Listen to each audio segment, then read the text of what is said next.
میرے رسول کریم سید عالم صلی اللہ علیہ وسلم اتنا پسند کرتے مسجد کو، اتنا پسند کرتے نماز کو کہ رسول کریم صلی اللہ علیہ وسلم تہجد کی نماز بھی پڑھتے، پھر حضور فجر کی نماز بھی پڑھتے، نبی پاک وتر کو الگ کر کے پڑھتے، عشاء کے ساتھ نہیں پڑھتے۔ یہ تو ہمیں سے یہ اجازت دی ہمارے بزرگوں نے کہ بعد میں اٹھے گا کون علیحدہ وتر پڑھنے کے لیے، عشاء کے ساتھ پڑھ لیں۔ وتر پڑھتے، تہجد پڑھتے، فجر پڑھتے، اشراق پڑھتے، چاشت پڑھتے، پھر مغرب کی نماز کے بعد 6 رکعت اوابین پڑھتے، پھر رات کو صلاۃ اللیل پڑھتے۔ سیدہ عائشہ صدیقہ کہتی ہیں زمانہ سو جاتا اور میرے رسول مصلی بچھا کے کھڑے ہو جاتے۔ او یار، کھیتی باڑی کر کے نہیں، محنت مزدوری کر کے نہیں۔ جناب عائشہ کہتی ہیں میں یہ بھی دیکھتی کہ حضور ایک آیت شروع کرتے تو ساری رات اسی کو پڑھتے، اور میری نظر جاتی تو قدم مبارک پہ ورم آ جاتا۔ یار نماز پڑھ پڑھ کے، اتنی مشقت کر کے، اتنی جد و جہد کر کے ورم آ گیا، یا رسول اللہ اتنی محنت کیوں کرتے ہو؟ فرمایا افلا اکون عبدا شکورا، کیا میں اپنے رب کا شکر گزار بندہ نہ بنوں؟ صحابہ کا ذوق عبادتوں کا، ریاضتوں کا، تلاوتوں کا، طبیعت ان کی، وہ ایک دوسرے کو، حضرت مولا علی شیر خدا کرم اللہ تعالی وجہہ الکریم کے زمانے میں روم کے بادشاہ نے کہا یار یہ مسلمانوں کا پتہ تو کرو، یہ آخر کیوں اتنے زیادہ مجاہد ہیں؟ اس زمانے میں جاسوس بھیجنے کا مزاج تھا، اب تو جاسوس پکڑا جاتا ہے، اب تو جاسوس ہو، اور جاسوسی کا شوق ویسے آج بھی ہے۔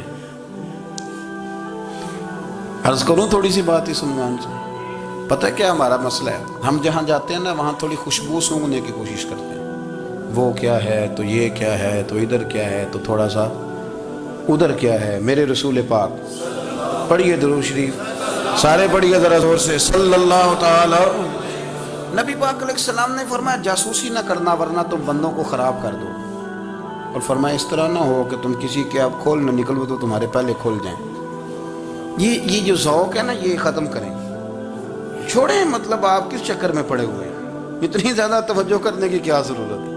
کام سے کام رکھیں، اس میں بندہ تھوڑا سا نا آسان رہتا ہے۔ یہ جو بہت زیادہ ٹٹولنے والے لوگ ہوتے ہیں نا وہ بےچارے پھر عمر ٹٹولتے ہی گزار دیتے ہیں، اس لیے کہ مزاج ہی بہت پکا ہے، بوری کا منہ کھول کے اندر تک ہاتھ ڈالنا، تو پھر کئی دفعہ سامنے سے بچھو بھی لڑ جاتا ہے، خرابی ہوتی ہے۔ تو جاسوسی کی جاتی تھی، اس نے بھی جاسوس بھیجے، کیونکہ قبیلوں کے لوگ تھے، کچھ مسلم کچھ کافر، پہچانے نہیں جاتے تھے لوگ، تو کچھ لوگ اس نے بھیجے، انہوں نے آ کے نا تحقیق کی،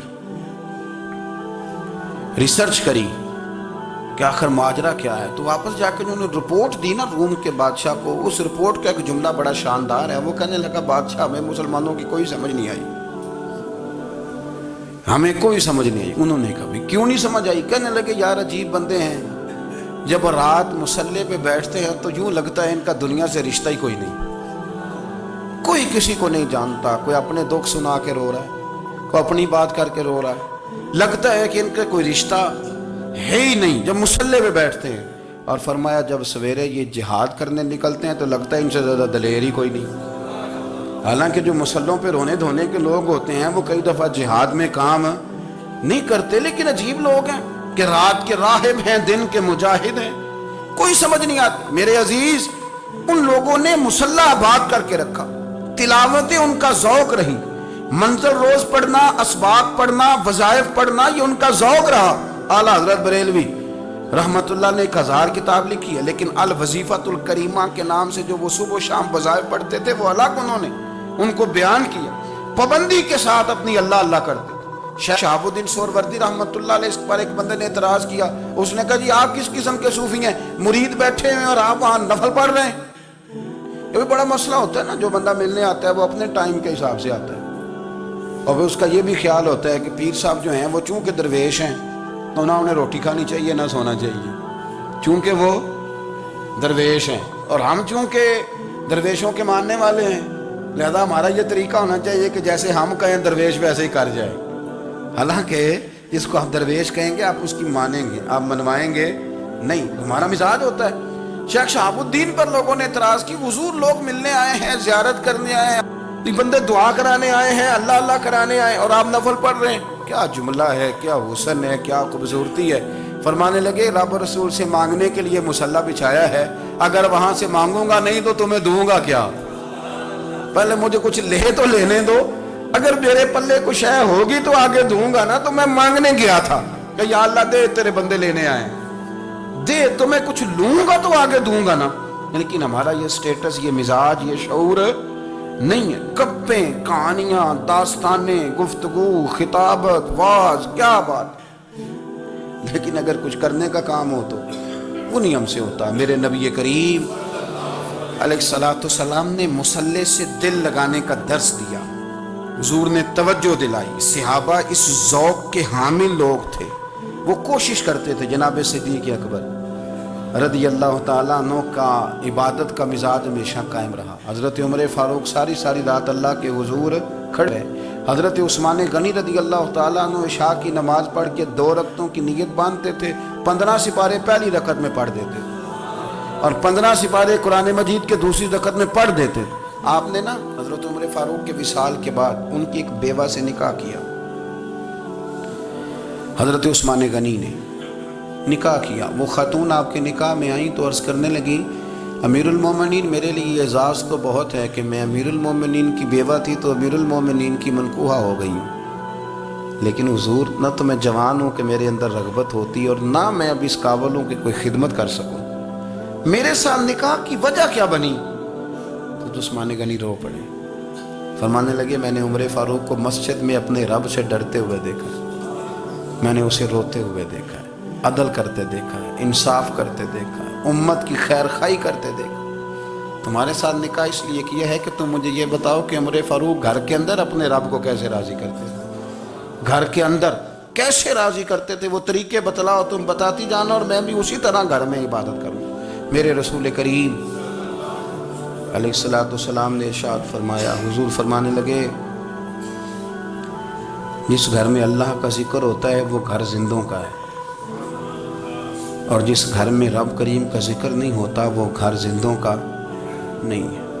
گھر نا ہم نا کتابوں میں پڑھتے ہیں کہ ایک بزرگ کہتے ہیں, حضرت فضیل بن عیاض کہتے ہیں کہ میں ایک گلی سے گزر رہا تھا تو گھر کے اندر کسی قاری صاحب نے قرآن کی آیت پڑھ دی, ولی من خاف مقام ربہ جنتان. میں تے میرے کانوں سے ٹکرائی تو اللہ نے میری کایا ہی پلٹ دی, میں توبہ کر گیا. اب گھر کے اندر سے آواز آئے تو صحیح نہ تلاوت کی, پر اندر سے آواز آتی نہیں. یا ڈیک بجنے کی آواز آتی ہے, یا ٹی وی چلنے کی آواز آتی ہے, یا دھوم مچانے کی آواز آتی ہے. عبادت کا وہ جو خاص شوق تھا, وہ جو حسن تھا, وہ جو توانائی تھی, وہ جو بات تھی. ایک جگہ پہ ہم بیٹھے تھے تو وہاں ایک صاحب آئے اور انہوں نے آتے ہی کہا کہ مہربانی کریں ذرا مجھے مصلی دے دیں, میرے نہ کچھ نفل رہ گئے. تو میں نے وضو کر لیا تو کوئی مصلی مل جائے. مصلی انہیں دے دیا گیا, وہ مصلی لے کے چلے گئے. تو پیچھے ایک صاحب نے تبصرہ کیا, کہنے نے کتنا ریاکار بندہ ہے, لوگوں کو دکھا رہا ہے کہ میں نفل پڑھتا ہوں, ہے کو بات کرنے والی. میں نے اسے کہا تو مہربانی کرنا, اس طرح کی ریاکاری تو بھی کر, پکڑ مصلی اور جا, تو بھی تھوڑی ریاکاری کر کے آ, اٹھ ذرا. شکر کر کوئی یہ ریاکار بھی ملا ہے, کوئی نفل پڑھ کے ریاکاری کر رہا ہے. اللہ کا میں کہتا ہوں کو پڑھے تو صحیح نہ, یار یہ کوئی دور ہے نفل پڑھنے کا, اس میں تو لوگوں کا مزاج ہی نہیں, طبیعت ہی نہیں. میں نے کہا چل مہربانی کر, یہ لے مصلی اور تو بھی جا تھوڑی سی, یا کر یا ریاکاری کرو تو صحیح نا. مزاج ہی نہیں, ذوق. جمعے کی نماز پڑھ کے یوں دنیا بھاگتی ہے, او ہو پتہ نہیں کون سی پیچھے آگ تھی جو بجھائی جائے گی. اور آج تک لوگ مسئلہ پوچھ رہے ہیں کہ جمعے کی بعد والی سنتیں کتنی ہوتی ہیں. میں نے کہا کتنے سال ہو گئے جمعہ پڑھتے, کتنے سال ہو گئے, ابھی تک سنتوں کا نہیں پتا. ابھی تک نہیں علم کے پہلے کتنی رکھتے ہیں اور بعد میں کتنی رکھتے ہیں. فجر کی سنتیں کب پڑھنی چاہیے, سنو فجر کی سنتوں کے بارے میں. میرے رسول کریم سید عالم صلی اللہ تعالیٰ علیہ وسلم سے ایک صحابی نے پوچھا تھا, حضور میری فجر کی سنتیں رہ گئیں یا رہ جاتی ہیں تو حکم کیا ہے, کیا انداز ہے حضور کا. بخاری مسلم کے لفظ سنو. حضور سید عالم صلی اللہ علیہ وسلم فرمانے لگے, اس نے کیا پوچھا تھا, حضور جواب کیا دیتے ہیں, فرمایا فجر کی سنتیں کبھی نہ چھوڑنا, فجر کی پہلی 2 سنتیں کبھی نہ چھوڑنا. یا رسول اللہ صلی اللہ تعالیٰ علیہ وسلم میری رہ گئی ہیں, رہ جاتی ہیں. فرمایا فجر کی 2 سنتیں نہ چھوڑنا. فرمایا فجر کی پہلی 2 سنتیں مجھے دنیا اور دنیا کے اندر جو کچھ ہے وہ سب سے زیادہ پیاری ہے. فجر کی 2 سنتیں دنیا اور دنیا میں جو کچھ ہے مجھے وہ سب سے زیادہ پیاری ہیں, اس لیے فجر کی سنتیں نہ چھوڑ.